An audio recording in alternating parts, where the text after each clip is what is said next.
So my name is Joe. I am honored to be in a family business. We do cleaning and restoration. Cool. We have 30 employees, brought in $3 million in revenue last year. Good job. I love it. So this is kind of the struggle is we are a 24/7 emergency service business. So at any point, business can come in, and I feel like I always need to be available for my team, even when the doors close.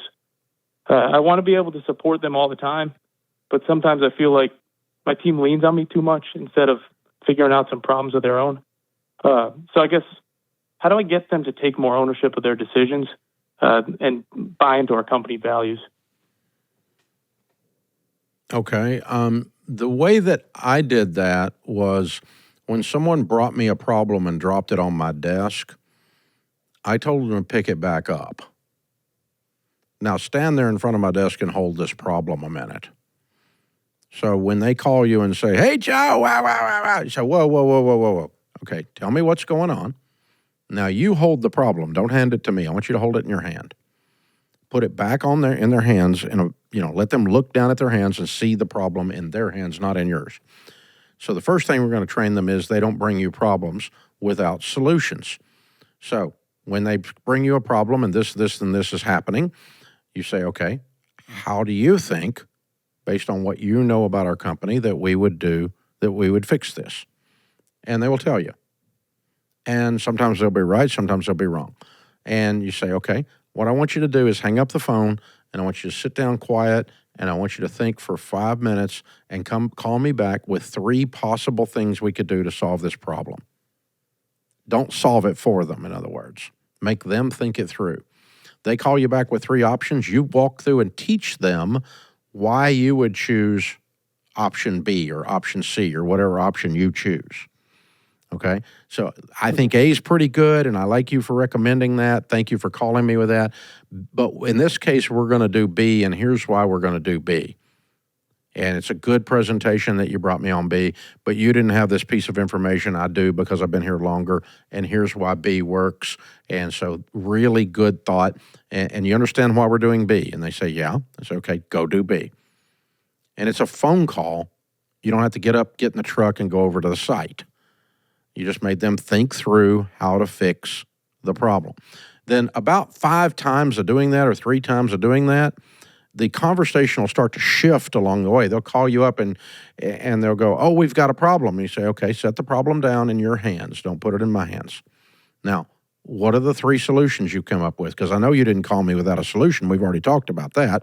And they say, okay, here's the 3 solutions, Joe, because you taught me to bring you 3 solutions. And I think, and which one do you think we ought to do? And they say, well, Joe, I think we ought to do C based on what you've taught me. And you go, you know what? That's pretty good. Go do C. Or maybe A in this case. And here's one thing you didn't think about with the A. We could do A or C, but I want to teach you why we're doing which one we're doing, not just tell you what to do. Does that make sense? And then they'll call up and go, okay, Joe, you told me to not bring you a problem without 3 solutions. Here's the problem. Here's the 3 solutions. And based on what you've taught me, in this case, I think we need to do B. And you go, that's really good. Go do B. And then the next conversation will sound like this, and you will love this phone call. Hey, Joe, we had a problem. I fixed it. I just wanted you to know. Yeah, right. Because you've trained them on how to make decisions. Right. That makes sense? Yeah, no, absolutely. That's and I would assume with managers, is it? Yeah, it's with a manager. I mean, it can be with a tech if they're solving a tech problem. Right. But what you're looking for is you want to delegate the job site in the middle of the freaking night so you don't have to get up and leave your family. You're doing $3 million. You got 30 people. You don't have to be Johnny on the spot all the time. Right. You need a manager that can handle that on his shoulders occasionally. Sometimes you need to be over there, but you don't have to be on every job site at this stage. This is you learning to work on your business, not just in your business, what Gerber says in the E-Myth book. But that's how you hand it off is you're training them how you made the decisions. And sometimes it's not a technical methodology for the decision making. Sometimes you go, okay, the way we made this decision is it's cheaper. Or the way we made this decision is It's what the customer would want, and we're going to surprise and delight the customer, and it's one of the things we always do.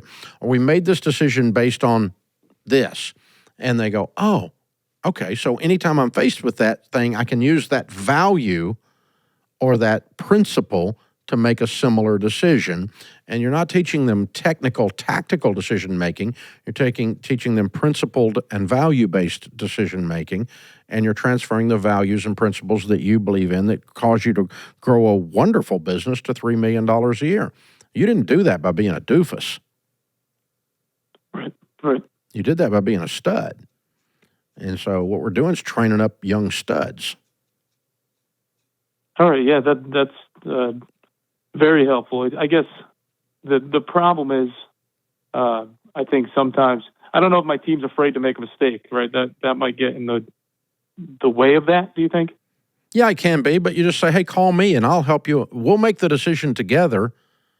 And that way, if something falls, it falls on me. It doesn't fall on you.